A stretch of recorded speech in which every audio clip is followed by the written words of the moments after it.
Latina, nave aretusa de León de Grave, un artefacto entre la ficción y la realidad. Una noche, en algún lugar del barrio Santa Fe, encontramos una tina abandonada. Era uno de los pocos objetos conservados de la que fuera la casa de León de Grave.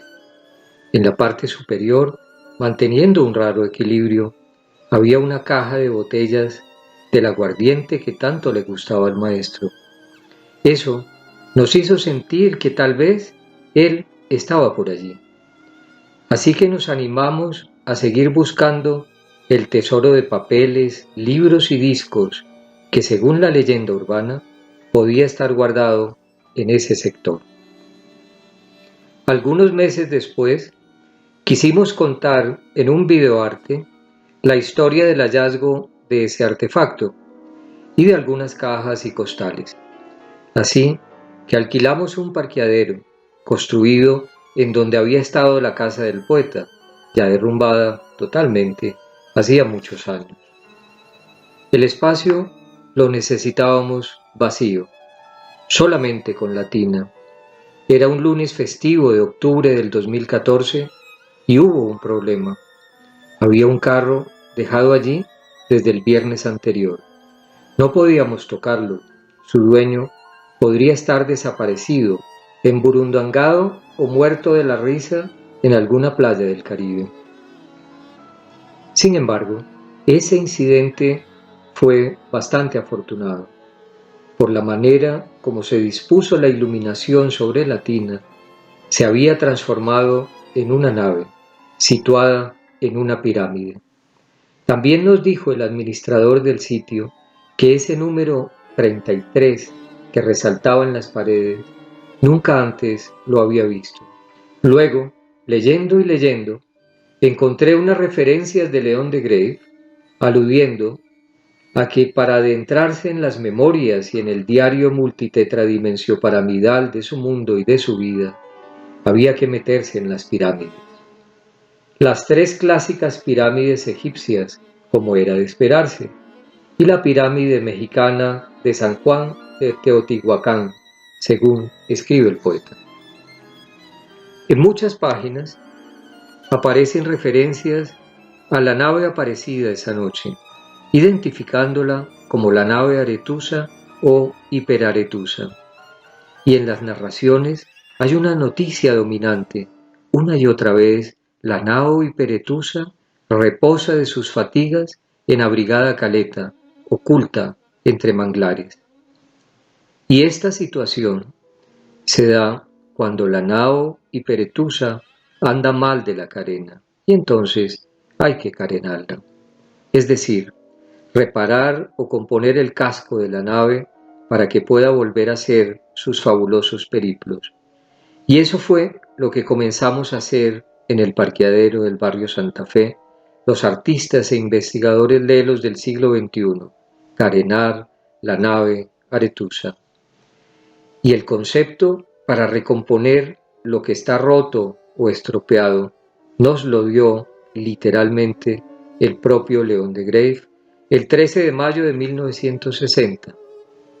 Quiere tener bien dispuesto el ánimo para la grabación de sus poemas que va a ser en la colección de la HJCK, y es así como se inventa una insólita correspondencia entre cuerpo y nave. Dispusimos prestarle tiempo al ánimo, que el tiempo borre y barra y deje al ánimo libre de borra y barro, ceniza, polvo y hollín, pero que le conserve eso sí la patina y sin verdines, desembarazado el ánimo de rumbes y de rémoras, de conchas, caracolillos y de algas incorporadas a la obra muerta. Ya está casi en la carena el ánimo bergantín, el bergante animoso, listo para el calafateo, la limpieza restauradora y el pintado de nuevo, para remozarlo. Sí, al vejete, ganas nos vienen, nos están viniendo de restaurarlo al ras, pero bien al ras, casi hasta la escalpación, al ánimo bejancón, al velero bergantín paradójico, paradojo. Y cuando con esas indicaciones estuvo lista durante la noche más larga del año y a través de un disco de Schubert de la discoteca del poeta, la nave Arethusa hizo el viaje de invierno desde una pantalla de hielo en Corpilombolo, un pueblo del Círculo Polar Ártico en donde meditó 33 años el Gaspar de la Noche de León de Grave. Luego, la nave Arethusa fue limpiada y desinfectada en el archivo de Bogotá. Allí hizo parte de una exposición maravillosa. Y cuando hubo que sacarla de allá, bajo la amenaza de que sería ingresada al inventario del archivo, la llevamos a casa de una amiga en el barrio 20 de Julio. Su tío, en ese momento, era escolta del fiscal Néstor Humberto Martínez Neira. Cuando fueron a restaurar esa casa, o porque el señor escolta leyó algún cadáver exquisito de los que están en la tina, la nave Arethusa se encaletó en el Café Pushkin de Firmantes de la Paz.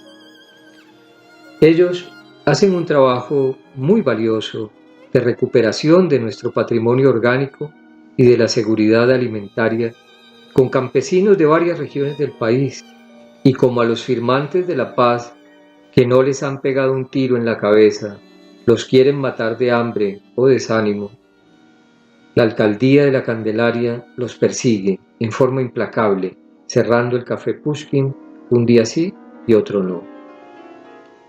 Así que la estocada final ha sido subir a las patadas la nave Hiperarethusa al platón de una camioneta de la Policía Nacional. Un triunfo más, y no el último, de la corrupción administrativa y del gran capital. Mucho nos entristeció este episodio, pues los investigadores y artistas lelos del siglo XXI, cada vez que movemos la tina nave para alguno de sus viajes, contratamos transportistas bogotanos que acarrean pianos o antigüedades con uniformes, guantes, montacargas y todo el cuidado, profesionalidad y respeto. El exitoso operativo de la alcaldía lo hizo un puñado de abogados y policías, a quienes seguramente no los dejaba tranquilos esa media tonelada de magia, poesía y amor que, según ellos, invadía el espacio público en la calle de las mandolinas, como una emisaria de la vida y de la belleza en una ciudad condenada a revolcarse en la miseria y en la violencia, y que es mejor que siempre sea, como lo dijo José María Vargas Vila, la ciudad de las 3 Fs, fría, fea y fétida. Así que nada de mitos, ni de leyendas, ni de poesías, y menos de símbolos que nos motiven a mejores actos humanos y sobre todo a cantar y encarnar lo soñado, aspirar al poema. En el acta dejada por policías y abogados en el Café Pushkin, dice textualmente: señores y señoras, no vengan aquí a darnos órdenes, a decirnos que leamos, que escuchemos con los ojos. Nada de eso. Así las cosas, esa tina que ustedes en su locura dicen que es la nave Hiperarethusa, queda incautada, de acuerdo con el artículo 5.555.555.000 del Código de Policía, que nos autoriza para apoderarnos arbitrariamente de lo que sea. Así que policías y abogados se llevan la nave Arethusa y se la entregan a quienes están convirtiendo el separador y las aceras norte y sur de la calle 19, entre carreras séptima y octava, en un nuevo cartucho para que la vendan y reciban los 400.000 pesos que vale esa tina como hierro fundido. Y mientras tanto, el director del Instituto Distrital de Patrimonio Cultural no tiene nada que ver, y claro, a lo mejor sí tiene todo que ver. Es un familiar muy cercano de quienes comenzaron la especulación inmobiliaria que destruyó a Bogotá. Ya lo contamos en el relato digital La Casa al Aire de León de Grave. En los años 60 se decía que la primera en llegar a la Luna no sería la NASA, sino los Ospina Pérez, que comenzarían a vender lotes, cuidados por doña Berta con su ametralladora. Pero bueno, eso fue después, aunque las ametralladoras que hay hoy en el Santa Fe pueden tener su origen en aquellas. Se decía, a finales de abril de 1948, que Dios había atendido los clamores de la revista Proa, por lo menos desde 1941, para que hubiera un terremoto que arrasase con las edificaciones existentes para construir una nueva ciudad. El 9 de abril es entonces una gran oportunidad de negocios para ampliar la séptima. Bogotá no estaba muy destruida. Sí se han producido incendios, pero los grandes daños se han dado en sitios muy concretos. En la Candelaria se han afectado 7 manzanas y 16 en Santa Fe, la mayoría de ellas con daños solo parciales. Hay 2 figuras claves en todo este proceso, que son el presidente Mariano Ospina Pérez y Fernando Masuera, ambos socios de empresas constructoras. Y lo que pasaba con el tranvía aclara un poco la situación. Los dueños de las empresas de buses estimulan a la gente confusa y desordenada para que destruya el tranvía. Sin embargo, logra funcionar solamente hasta 1951, pues Fernando Masuera había mandado a recubrir parte de las líneas con capa asfáltica de hasta 10 centímetros. Y desde entonces, diciendo que hay que impedir que viva esa turba enfurecida que acabó con el tranvía y con Bogotá y con el país el 9 de abril de 1948, familiar muy cercana a los firmantes de la paz.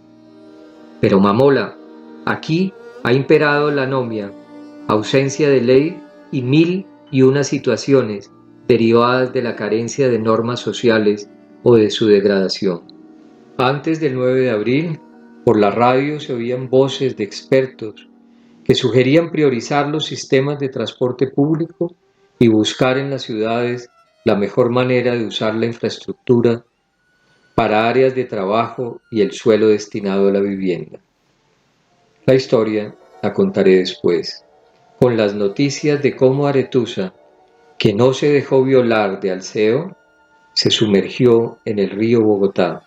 De ahí pasó al río de la Magdalena, va sanando los dolores de esos pobladores, llegará a la zona del Círculo Polar Ártico, cargará en su nave la energía de las auroras boreales y tal vez, una noche, volverá a desencadenar esa energía, la más pura que existe, en lo que quede, en lo que dejen los politiqueros, mafiosos, mercaderes y corruptos de este desierto prodigioso y prodigio del desierto, Santa Fe de Bogotá, en el nuevo reino de la nada.